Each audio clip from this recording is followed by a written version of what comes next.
अपने आप को दलितों का मसीहा बताने वाले और नगीना से मौजूदा सांसद चंद्रशेखर आजाद का जो सपना था वो अब पूरा होता दिखाई दे रहा है। दरअसल चंद्रशेखर आजाद चाहते थे कि वो एक बार संसद में जाए, पार्लियामेंट में जाए और दलितों के हित में बात करते नजर आए। जो दलितों के साथ आज भी बड़ी बड़ी सरकारें अत्याचार कर रही हैं, उन अत्याचारों पर रोक लगाए और कहीं ना कहीं दलितों के हित की बात रखते नजर आए।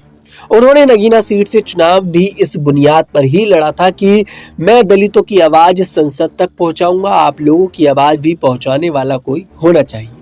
वहीं नगीना की जनता ने उन पर भरोसा जताया और उन्हें तकरीबन 1,50,000 वोटों के साथ उन्हें जीत दिलाई। अब समय आ गया है कि चंद्रशेखर आजाद जो है पार्लियामेंट पहुंचेंगे और पार्लियामेंट में पहुंचकर चंद्रशेखर आजाद क्या क्या धमाल मचाने वाले हैं, क्या क्या धमाके फोड़ने वाले हैं, ये देखना तो दिलचस्प होगा और सभी की निगाहें भी इसी पर टिकी हुई है। सबसे बड़ा मुद्दा आरक्षण है। कहा जाता है कि बीजेपी पार्टी कोशिश करती नजर आ रही है कि आरक्षण को जो है बंद कर दिया जाए और ये सिर्फ बातें कही जाती हैं। हालांकि बीजेपी की तरफ से तो कोई भी आधिकारिक बयान कभी सामने नहीं आया, लेकिन विपक्ष ने इसको इस बार 2024 के इन चुनावों में बड़ा मुद्दा बनाया है। ऐसे में चंद्रशेखर आजाद अब देखते हैं कि आखिरकार आरक्षण वाले मुद्दे पर पार्लियामेंट में क्या कुछ करते नजर आते हैं। जैसे कि काफी सारी चीजों को इस बार जो संविधान है उसमें बदला गया, जैसे कि आर्टिकल 370 की बात कर ले, उसमें जो उनका आर्टिकल बी था उसको बदला गया।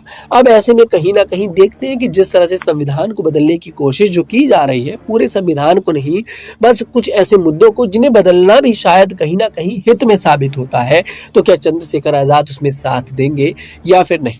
कहा जा रहा है कि एक देश और एक कानून जैसा भी बड़ा कानून हमारे देश में लागू होने जा रहा है, तो ऐसे में कहीं ना कहीं चंद्रशेखर आजाद इन बातों में सरकार के साथ दिखाई देंगे या फिर सरकार के अगेंस्ट। लेकिन हाँ, ये देखना दिलचस्प होगा कि आखिरकार चंद्रशेखर आजाद दलितों के लिए क्या कुछ करते नजर आएंगे, क्योंकि दलितों की आवाज बनकर चंद्रशेखर आजाद संसद भवन जा रहे हैं और जनता ने उन पर भरोसा जताया है। मैं आपको बता दूं, उत्तर प्रदेश में चंद्रशेखर आजाद ने मात्र एक सीट पर चुनाव लड़ा था, उनकी पार्टी ने एक सीट पर चुनाव लड़ा था और वह सीट थी नगीना सीट। उस सीट से भी चंद्रशेखर आजाद ने 1.5 लाख वोटों के साथ जीत दर्ज करी।